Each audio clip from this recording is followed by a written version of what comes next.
Leadermorphosis, the podcast exploring the emerging world of self-organizing teams and progressive organizations.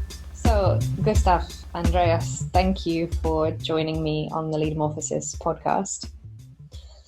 I thought a good place to start would be if you could share a little bit about the Beetroot story, because it's such an interesting origin story of why these two Swedes decided to set up this company and why the Ukraine. So can you say something about how you started the company and what the purpose or vision is? I guess I can start. So I'm Andreas, and I think this story of Beetroot, it started back in university. So me and Gustav were studying in the same university back in Sweden, Chalmers University of Technology, both being engineers in different fields, and both having various, you can say, startup entrepreneurial activities. And we met in university and found out that we had a similar fascination for Eastern Europe. We had both learned Russian for different reasons, and both spent some time in both Russia and Lithuania and Eastern Europe and so on. And we quite quickly understood that we have some similar mindset and similar vision of building up some kind of company in Eastern Europe, which has a good social impact as sort of the base idea. And we, from the beginning, we didn't even know we didn't know in what field we would be working, and we didn't know in what country. But we knew that we want to create a business that has social impact, and based on that we started to evaluate very different business ideas, and quite quickly came to the conclusion that IT industry is a good place to start, because it's sort of a borderless industry. It's somewhere where you can start without a lot of capital, which we didn't have at the time, and it also was something close to us because we had been involved, especially Gustav, in various IT-related startup projects prior to that. And this was in 2012, so 7 years ago, quite exactly actually. And I was still in my studies, so this was part of my master in technical entrepreneurship. Gustav was finishing his master in biomedical engineering in Moscow, and we quite experimentally decided to let's move.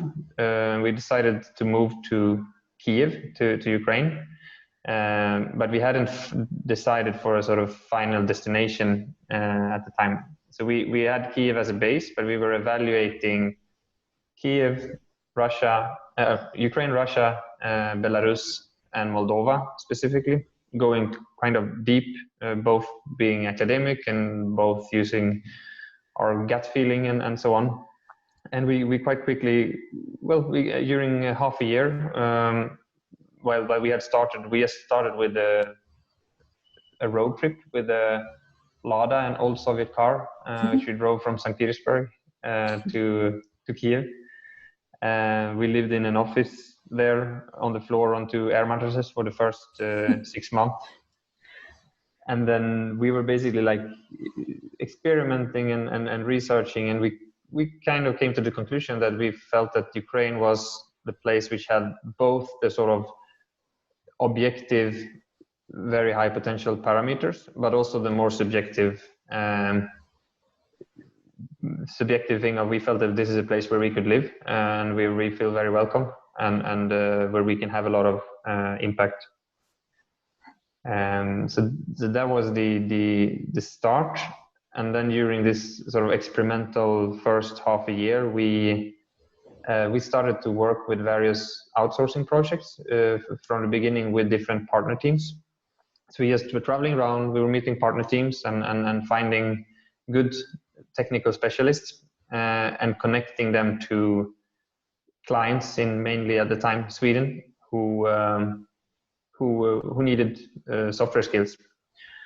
So we learned a lot, and yeah, long story short, but we made a couple of conclusions on how we think is better to run an IT consultancy business. And we came up with this model of, call it dedicated team, where you integrate a team based in Ukraine with a team at the client's location. So the teams are based in Ukraine, we run the office, we help them set up the remote cooperation process and so on, but essentially the team works in a very close relation to clients in typically Western countries. So that is the Beetroot part.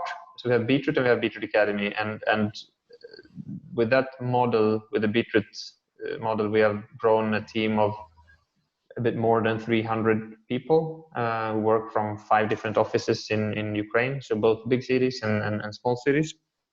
And then since 5 years back, so 2 years after we founded Beetroot, we also founded Beetroot Academy. And that was in the time when Ukraine was in this turmoil with the revolution and the start of the war and so on. And we were at the time a quite small team of 15 people in Beetroot. And we were living in Odessa in southern Ukraine by the Black Sea. And we were like, okay, now is probably the time to really start to think about what we can do based on our position here that really can create a good social impact. And what we did then was that we said, well, the IT industry is growing fast despite all the problems in the country, and but it's focused mainly to the big cities. So if we can help to develop IT in mid-sized cities, and we think can get more women into tech, and so on and so forth, that will give a very direct and big impact on people's life. Because working in the IT industry in Ukraine is almost like a parallel world to more or less all the other parts of the economy, if to simplify, because you work on a global market rather than a more local or regional one. So that was the start of Beetroot Academy, which is now it's a social enterprise. So essentially it's a non-profit organization, but which is built to be long-term financially self-sustainable, although we are scaling it up and building the product and so on with the help of grant money. We are supported by, for example, Sweden, Estonia, USAID, and UNDP for doing that. And at this point, Beetroot Academy is running in 16 different locations throughout Ukraine, from west to basically to the front line, more or less in the east, in Mariupol and Kramatorsk, which is part of Donetsk region. And we are approaching around that we have educated around 1% of all the IT specialists active in the Ukrainian market. And it's a pretty big market, so it's getting close to 200,000 people who work in the IT industry. So the fastest growing industry, and also a very sort of export-oriented industry. So it adds a lot to the economy locally, and so on. Maybe Gustav wants to add something. Yeah, so I'm Gustav. Thanks, Lisa, for inviting us. I think you managed to summarize it pretty well there. There's a lot of details there. We could go into more, of course, but if I would add something, I mean, we always or usually get a question like, why did you do this? Why did you go to Ukraine? That sounds risky. It sounds counterintuitive. Like, why did you do it? But I think it was just because this decision felt so natural for us. Like, it's just, we met and we realized this is what we should do. And it was just a gut feeling. And it was like, this is sort of, our arrows were aligning in a way. And we kept this good feeling, like throughout these years when we were developing this, we had a feeling this going to lead to good things. Like, even if we fail, this is going to lead to good things. And that's sort of, I think that's like a general sort of conclusion is that it's important to do things where you feel like you're heading in a good direction. And the biggest risk you can take is to work in a direction you feel isn't right. No matter the sort of actual business risks and stuff. And something you could say about all these years we've been working, we really feel like this feels right. Mm-hmm. And I can add one more thing in relation to that, but also in terms of the context. We are working in three different ways. We are working in a very fast changing environment. So we're working in the IT industry, which is, we call it the IT industry, but what it actually is that this industry is affecting more and more any other industry in sort of integration in our society and so on. We are working in Ukraine, which is a country which is in a sort of change or in a constant transformation for the last couple of years between, to simplify, the old and the new, with the new being this very sort of progressive and active youth who really want to change the future for themselves and for the country and so on. And we are also then working in this interesting world of like self-managed teams and experimenting with this sort of new paradigm of how to run an organization. And these three things, they play along quite well, because you are in the industry where in some aspects maybe it's easier to run this self-managing. We are in a country where the traditional way of running organizations are very sort of old school and hierarchical, but at the same time you have a lot of people and drive in a sort of social transformation in the country where this way of running an organization becomes very interesting. So we are in this sort of storm. Yeah, I have the storm. Yeah. Yeah, I like that. There's a couple of things I wanted to pick up on from your overview of the story and what you both said, because I've had the pleasure of visiting your Kiev office, and I joined the Beetroot birthday party last year as well. And of course we met because of your interest in exploring further this idea of being a self-managed organization and what does that look like. But something that strikes me is what you were talking about, Gustav, about sort of sensing into what feels right and just kind of moving in that direction almost intuitively. And so my impression is that you guys came towards this idea of self-management not from a kind of intellectual or systemic perspective, but more because it felt like culturally that felt like the kind of company that you wanted to create and build, the kind of workplace that you wanted to create for people. And I think one of the most tangible things when you visit Beetroot or when you meet any of the Beetroot team is how strong your culture is. There's really strong feel. So I wondered if you could say something about how important culture has been for you, and maybe describe a bit of the essence of the Beetroot culture for people listening, because you have like this great analogy, for example, between an onion and a beetroot, and so many wonderful ways of describing your identity as a company. It is something that it came very natural. I mean, it can be hard to sort of like afterwards or derive where it came from, but I think it's a combination of that. We always had this social driver, and like we wanted to achieve some positive change, and we see in the organization as something that no matter what the organization in itself is sort of delivering, it's also a good chance to help to grow people working in the organization, and in that way also have impact. And then also, I mean, we had so little experience in general when we started this, so it was also very natural to, when we brought in people to sort of support us in building up the company, we just, I mean, this so much better than us, you take care of it, like we don't know. And then we're not very authoritarian in our style, or I mean, we probably have like most people a bit of control need over something you build yourself, but it sort of it came natural as we grew, and we didn't think about it specifically. Now let's build this self-managed, or let's build this like in a new way. It just really evolved.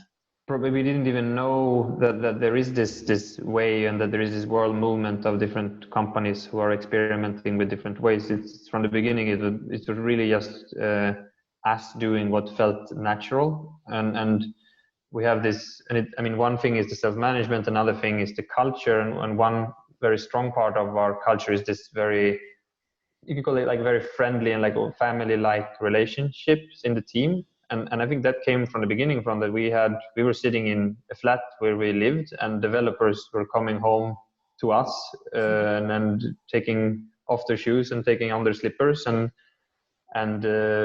yes, starting to work as friends and some people who deliver something together. And then when we started to grow, we kind of felt that we want to keep this approach, keep this personal approach. So we moved to some office in a business center, and it felt unnatural to walk around with shoes. So we said, let's take on the slippers, and let's make it this homey environment, and let's try to use this beetroot as a symbolic for for the way who you are to each other, yeah.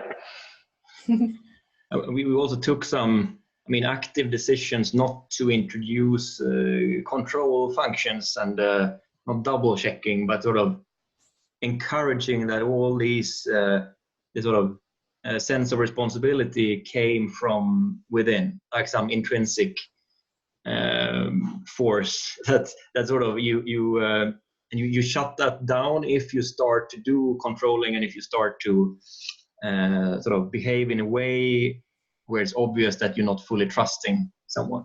So that all came pretty natural, and that's something that is, I would say, fairly easy when you're small and you have a very close personal relationship to everyone, and it comes even more natural. And it's a totally different thing when you're building a big organization distributed in many locations, and that's something we sort of, that's where the real challenge started. And we definitely, we came to a point where we felt that, okay, this is probably where most organizations introduce middle managers, because we sort of felt that, oh, that would be so nice, that would release a lot of pressure right now. But we actively decided not to do that, and started to work even more on the culture and like spreading that and working on things, sort of enhancing the culture, and started to talk about culture more. And it was I think it was an interesting point there around, I think, somewhere when we were scaling, we were growing very quickly from, let's say, 30 to 100 people. And somewhere along that growth, you started to see different challenges. And what we had sort of created our model of self-management. We didn't call it, we call it reversed hierarchy. And we had our own little pictures that we were painting and felt were revolutionary and so on. And at the same time, like we faced challenges then, and you kind of tended to go like, okay, but what did we learn in business school? What do you do now? Well, you probably you introduced micro, like some middle management. You go KPIs, you go structures, you go many different things. And we were even, I think we were even starting to do that a little bit, when even though it didn't feel like naturally right. And at sort of that point, that was, I think, around 2015, that's 3 years in to Beetroot, to the Beetroot journey, we came in contact with this sort of world of teal companies and so on. So we, and how it happened was that I was speaking at some different conferences, presenting our reversed hierarchy model and so on. And then somebody asked, like, oh, you probably read this book, Reinventing Organizations, and you decided to build your company that way. And we were like, we didn't read that book, but maybe we should. So we did, and we realized that, well, I mean, this is actually a lot of things here that is very much aligned with what we have been trying to do, but also what sort of would feel right to continue doing further on. And along with that, this was also when we came in contact with tough leadership and with various organizations in this sort of community, which made it feel more real for us to sort of, it's actually possible. There are other examples of companies who manage to scale while keeping this human-centered approach, sort of. Mm-hmm. And what we started to do then as well, when we got more into the sort of the science of it in a way, we sat down with the big parts of the team, I think around 50 people, to formulate our fundamentals together, like our why, direction, values, and put words on it. I mean, they were already there in a way, but just to sort of agree on what is this, so it's easier to spread in the organization and describe what it is. So it's we're trying to get these things to come from within rather than sort of pouring down from the top. So, and then you sort of you also like boil it down, so down to, okay, what's our overall global direction and ways of doing things, and then you go down, what does this mean for us on a team level, and what does this mean for me on an individual level. So sort of attach everything we do more actively to our common direction. That's something that we sort of realized that we need to do this to get some sort of sense of direction and to support accountability and all that as we move forward. I think it's very hard to expect that people take sort of well-informed decisions in different ways if you don't have a common bigger vision that you work for. And what we concluded with our team, with going through these workshops and so on, but it was defining that the purpose of this organization, or this ecosystem, you could call it, because it's actually Beetroot and Beetroot Academy and so on, is different organizations, but the ecosystem is that we want this ecosystem to be the most social impactful organization in IT in Ukraine, which of course is something you could some things you could measure with hard factors, like how much you affect economy, individuals, and so on, but also sort of soft factors where you more look at like how do we affect the mindset, or how does the organization affect the mindset of the people who work in the organization, partners, and anyone basically who you get in connection to. So we sort of have taken that role, you could say, where we try to spread this way of doing things further, which also includes like being very collaborative with other organizations. We don't really look at competitors as competitors in the traditional sense, more of a chance to exchange various things and so on. So in terms of, you reach this really interesting crossroads of, around about this time, the traditional business school approach would be to hire some middle managers and to kind of introduce some control functions. So I wonder if you could tell us something about some of the decisions you've made, or some of the things you've implemented that are alternatives to that along your self-management journey. What are the things that have worked well, and what are the things that are still really challenging in terms of balancing the purpose of the organization and also this way of working that you want to adopt? So one thing is that what I mentioned about this big work, like strategy workshops with the whole team, like, so to make sure that comes from within. That's like a good starting point. Then we've been talking a lot about decision making and sort of get everyone into the world of decision making in terms of the different ways of making decisions. What are the different kinds of decisions, like big, small, who do you need to involve, when is it important with consensus, and all these things. I mean, we've been trying to sort of structure that in, like, this is when you should do this and this is when you should do that, but you come to the conclusion that it's so complex. So it's more about just sort of getting everyone into sort of think about being aware of these things. And that's like also that under development, I would say, like the whole constant evolution there in decision making. We've been defining like a group of coordinators, like a little parliament, one coordinator from each functional team, where we bring up global questions. Can be global operational things, can be some connected to business development, can be strategy. Also, the sort of meta topic is also organizational development in that discussion. So sort of all the things that no one else would address if you just would let everything float. So that's a conclusion we came to, that we need to have a sync function for these global questions, and that's also under evolution. We've been doing it for a year now. It's probably gonna review it now and sort of adjust some things, but. And also as a very, as we discussed already a bit, but as a very important basis, of course, to sort of the basics of the culture. And I think one of the, especially when you listen to people who joined us quite recently from a different environment, you almost always hear this sort of comments like, well, I was shocked by the amount of trust I got when I joined Beetroot.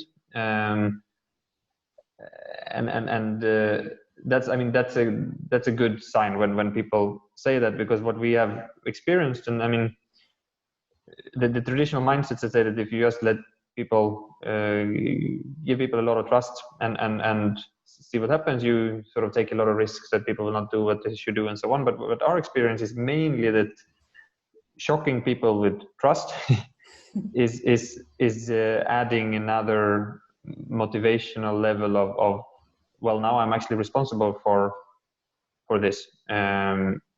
For some people it's a very like fast adaptation process. For some people it's much harder, and what you could see, it's usually related to what kind of environment you have been working in previously, and one of the things that you could experience is that, well, you have a lot of trust and you usually have a defined sort of purpose of your role in relation to the big picture, but you usually end up in this like, well, it's up to you how you want to achieve the goals of your role, and that can be very unusual for someone who has the experience of coming to a new workplace and you get a list of things that you're supposed to do.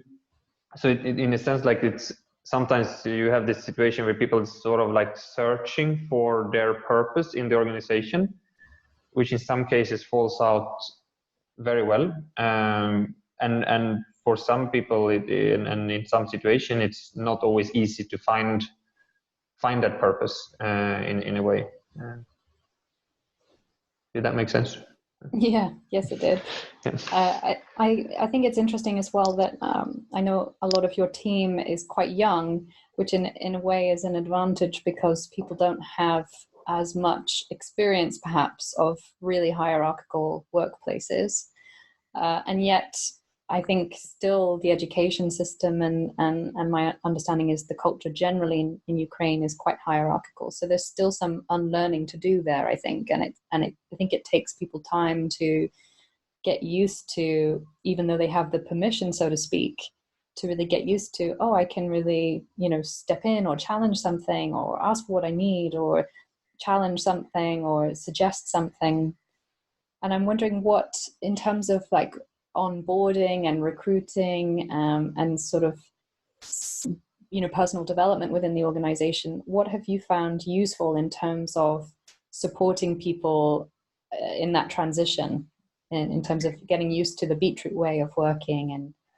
And I can maybe comment first on the sort of the overall sort of the educational system and with what luggage people come into the organization. So it is, I mean, definitely so that most of the Ukrainian education system has you could call it a Soviet legacy, which means it's very like, it's fact-based, it's not based on you taking various initiatives and so on.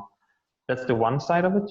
And at the other side of it is that Ukraine has shown and proven, I mean, just recently in terms of overall political development and so on, that this is like a freedom-loving people, like who want to take their own path, And in that sense, so it's almost like we can offer something as an employer for those people who are really interested in. So in one way, I'm now again, we have never done this in Sweden, but I have sometimes the feeling that in some sense it's maybe easier to do this here, because there are so many people who are like so fed up with the very traditional way of doing things. So you come in with a super high motivation and openness towards doing something completely different.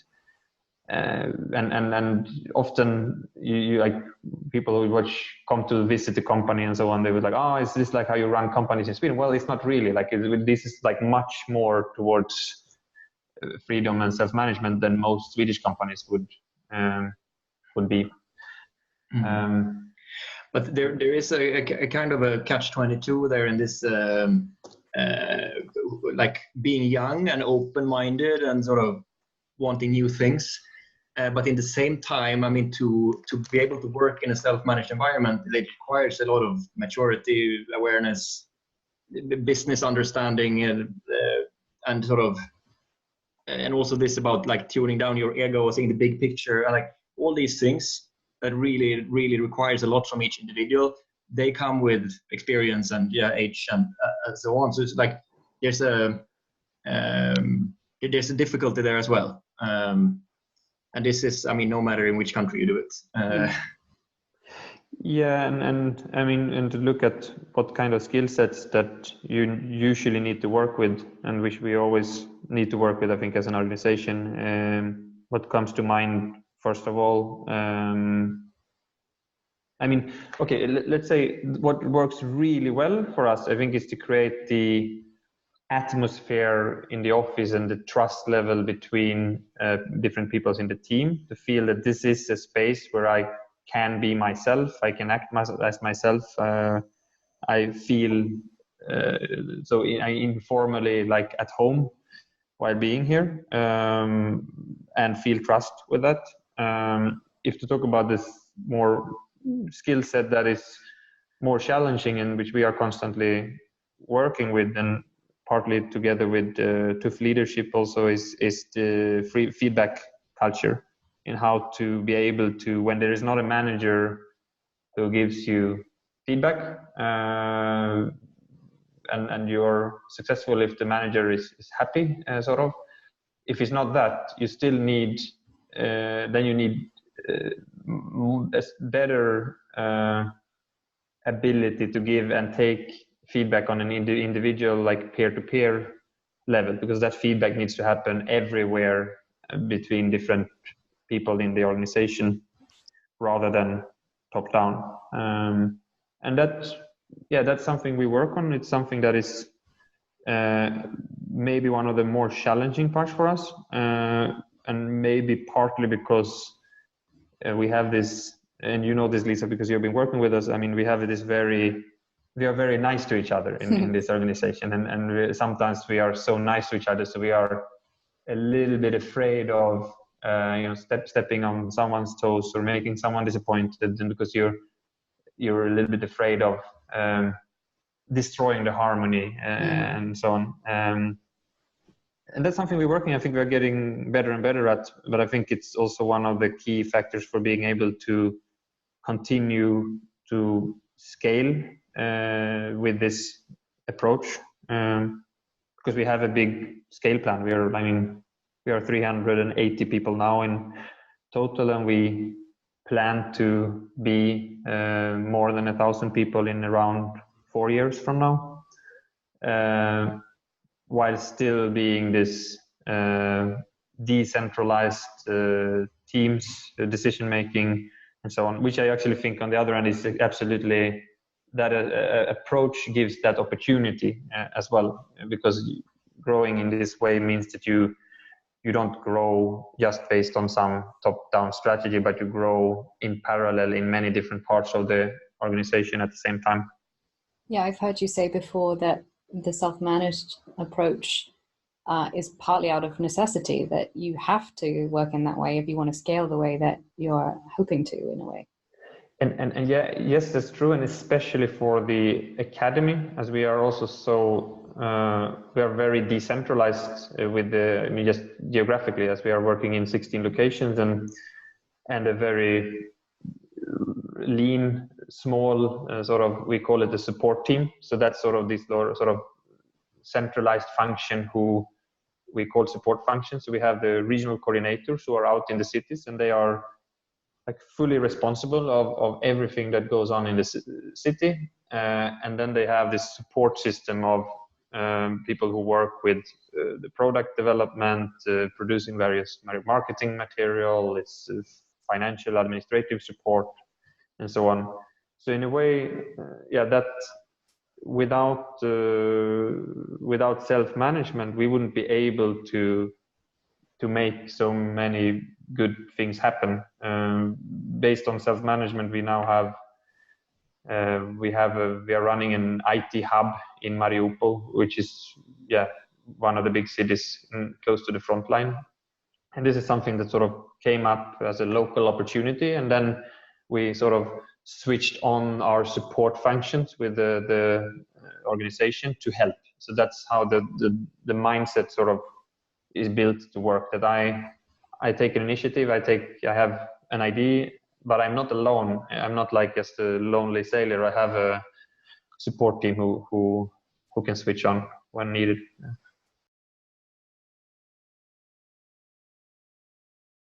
Yeah, because I was thinking about what your initial question was there also about what we're looking for in when we recruit, for example, and how we build a team. I mean, and obviously we've been good at spotting this sort of good fits for working with us, but and it's a bit tricky. It's like partly just sort of experienced and gut feeling based too. But I mean, of course, it's a good thing if someone explicitly says that I'm very open for this, for something new, and I have heard about this, and I'm interested. That's one thing. Doesn't always need to mean that it's a good fit, but that's a good start. And then you can try to listen a bit. Under the surface in terms of motivators, the ability to listen, and sort of if the real curiosity and interest is there, and also the level of responsibility taking. I usually, now lately I've been coming into some later stages of interview processes, and I'm usually trying to test out self-awareness, to see what do you know about yourself. how do you work, what's your, and then sometimes it has a really good sign, I think, if someone is able to reflect on that, because that shows a certain level of maturity and awareness. And if that sort of just, I don't know, pours off, or that doesn't stick at all, that question, that can be a bit, doesn't need to be, but it can be a sort of a red flag or warning. But and one of the interesting things when it comes to recruitment is that I could see, I mean, we definitely, it is much more challenging for us in this context to find people with senior hard skills and who is comfortable and willing to and able to sort of switch into this way of working than it is to find sort of hard skill less senior people, which means that we are in a constant process of people learning very quickly inside of the organization, and I think especially in Ukraine, where because of for historical reasons, if you grow up, so if you are above 40 today in Ukraine, it means that you grow up and formed yourself during the Soviet times, and if you got used, and there of course there are many exceptions. I mean, people who have gone through sort of personal transformations and so on. But that's what you have to go through, sort of, to be able to work. So it's almost like you can compare this sort of old paradigm to the new, in like comparing Soviet mindset with new Ukraine mindset or something like that. I don't know if that was clear, but no, it's interesting. I think something else that I'd love to hear about is, you know, your experience, both of you as founders of the company. You know, what has your personal journey been like since starting the company, and now it's growing. It's been growing very rapidly since quite early on. But how have you sort of managed this journey for yourselves in terms of your own development, and what have some of the most challenging milestones been? Yeah, we it's an interesting question, and I mean, what we could say is that we were, as we said, like fairly inexperienced when we started. Straight from university, we had been running some smaller projects companies before, but it was like not at all this dimension and at this level. So it's been we came in pretty blank, and then we had this past 7 very intensive years, and you could say that first of all, we developed a lot together. Like we had, even the first year, we were working as one unit pretty much, and that's a part of how we succeeded as well, how we managed to get going, because we had this really amazing dynamic between ourselves where, we completed each other, really different kind of persons and personalities, but we completed ourselves. So it is sort of the joint learning experience there was extremely key in the beginning. Definitely, and but then I think if to talk about personally for me, one of the hardest thing is I have this. You know, sometimes I just want to jump in and do other people's job. I'm this very impatient, and sort of my mindset is usually set on like that everything is very doable, and which means that my allergy is also when I feel that you experience this mindset of things are impossible. We can't do this because, and I'm like, of course we can do it. and to be with that sort of personality set, and at the same time, I mean, it can sometimes disturb this sort of process of self-management if you jump in too hard with and sort of taking over the steering wheel from people. So that's something I'm working with to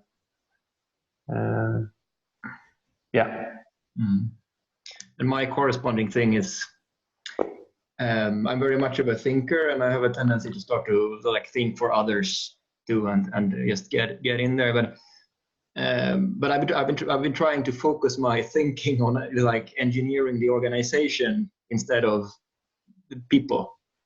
So I spent a lot of time now lately on these mechanisms for self-management, for example. It requires a lot of the kind of thinking I like. So it's so it's sort of a way of tricking, like sort of redirecting the pitfalls into something productive. I mean, the dynamics between, I think you could engineer, or you could call it a philosopher, or other things. And I'm more of this like running ahead of things, usually like 2 steps ahead of maybe sometimes what the organization is ready for, maybe. But then the dynamics that we have had during these 7 years is much that I'm pulling sort of various things, or coming up with different initiatives, or trying, like, you know, to be helpful in different initiatives. And Gustav has had this sort of more backbone, making sure that we are actually doing the right things and so on. And now, since we have grown up and have this sort of coordinational functions in the teams and so on, this is something that more and more lands on the whole organization, so that the organization is more and more involved in this sort of priorities of what we are and what we should be doing for the next year, and so on. all according to plan. No, but we could also say that we developed, I mean, all the skills you need to work self-managed in terms of ability to listen, like active listening, and this general awareness of how you behave, and about feedback. We developed that as well, and that's very key. And I think you cannot be like a founder of a self-managed organization without sort of yourself taking these things really serious and like acting like this yourself. Like always, you cannot get away from that. You have a role model function partly. And I think one of my wake ups was when we went through the first training in London, like 2 or 3, maybe 3 years ago, at least 2 years ago. I mean, coming there, I thought that I'm probably quite good in giving feedback, and I realized that I wasn't that good, and that was like a wake up call, and I realized that there is this, that you can do this in very different ways, and sort of working on that toolbox. That's I think it's a lifelong journey, probably. Yeah, I think we've known each other for a couple of years now, and I think it's been really interesting to watch. You know, you guys have such strong energy, like really positive energy, that I think has powered the organization along. And now is kind of a turning point, I think, where you're realizing that your energy is also kind of your pitfall, or there's a shadow side to that, which is that other people in the organization are still a bit dependent on that energy. And so I've had conversations with you both about realizing that and learning how to sort of step back in a way, not literally, but more in terms of your way of being, so that other people really get that they are co-responsible, that, you know, they are also kind of the energy behind the organization. So it's interesting to watch that evolve. And it actually, when it works, I mean, it works really well. For my sake, like being this, like tuning down myself sometimes in you know, group discussions and so on, like being rather one voice of the team, and sometimes making clear that I'm just one voice of the team, so that not everyone around the table turns around and think, what does Andreas said, is that the way we are doing that? So, and actually one of the interesting effects of that has been that, I mean, for the last year there has been quite some significant decisions that have been taken with me actually being against that specific decision, having voiced that, but not as the final decision maker, just as one voice in the team. And many of these decisions has been very good. So that's some success, I think. Yeah, and I recently, like half a year ago, I moved to Sweden, also to let the organization get some more space. And most of the team is based in Ukraine. So that's also part of the experiment. So sort of the ultimate step would be to actually not be in there. And I'm still there, but a bit more on distance now. And it's, we're definitely taking the next step by that. And another, actually, you talk about challenges in the, that's maybe more an organizational challenge than a personal one, but this sort of, when we are growing quickly, you constantly have, and we have we're working with the mindset and as the base point and so on, but you also, sometimes things feels messy, and then sometimes you get this sort of calls from people in the organization who go like, no, but let's make someone the boss of XYZ, or let's so I think that, which sounds maybe counterintuitive in terms of self-management, but maybe that's one of the roles as we have as founders, to sort of stand for that this is the way we are doing things, and we are not like going around, we are not stepping away from some base factors of this is how the DNA or the identity of this organization should look like. Did that make sense, Gustav? Yeah, enough. Well, I guess in kind of starting to wrap up our conversation, you've had an amazing 7 years since starting the company and have learned a lot along the way.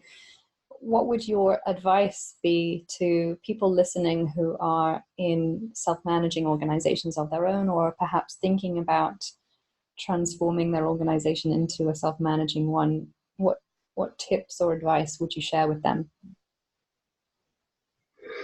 The very obvious thing for us, it is to start from the soft parts, like as we sort of coincidentally did, like when we started to grow this culture, it wasn't coincidental, but it was like it came natural, and then that's like the growth environment for self-management. But then we talk about trust, feedback culture, and these things, and then transparency as well. And transparency, and then gradually sort of start to talk about it, start to let more people get more into more things, like to get an overview, to sort of start with the environment and then take small steps towards awareness, and then you could start with more structural changes or whatever you want to do. And I think one more thing would be to not relate to this like as some kind of religion. Like it's not like a purpose by itself to always follow a textbook. If it's not a business school textbook, then it might be Reinventing Organizations or whatever. But it's not about that, because that's something we when we sort of presented this idea, so now like we are going teal and so on, it sometimes became like something that sort of people use as Bible. Oh, but we are doing this because we are teal. And it's like, no, we're not doing any big thing because we are related to some religion of teal. We are doing things because we want we want a certain environment of growth, like personal growth in the team, and we want to achieve certain bigger goals, and this is our way of doing it. It's not because it's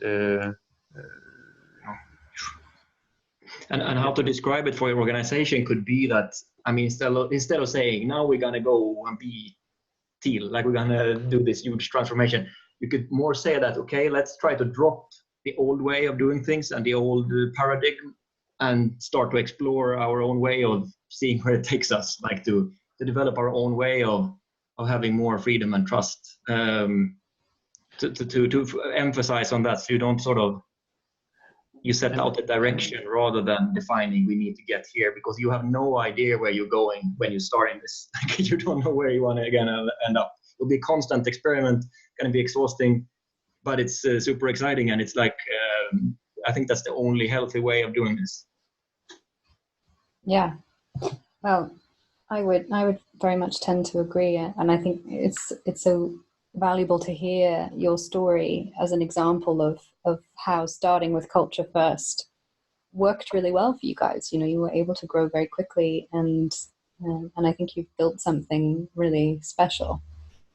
And yeah, it's been a privilege to witness it and to work with some of your team and to spend some time in the Beetroot world.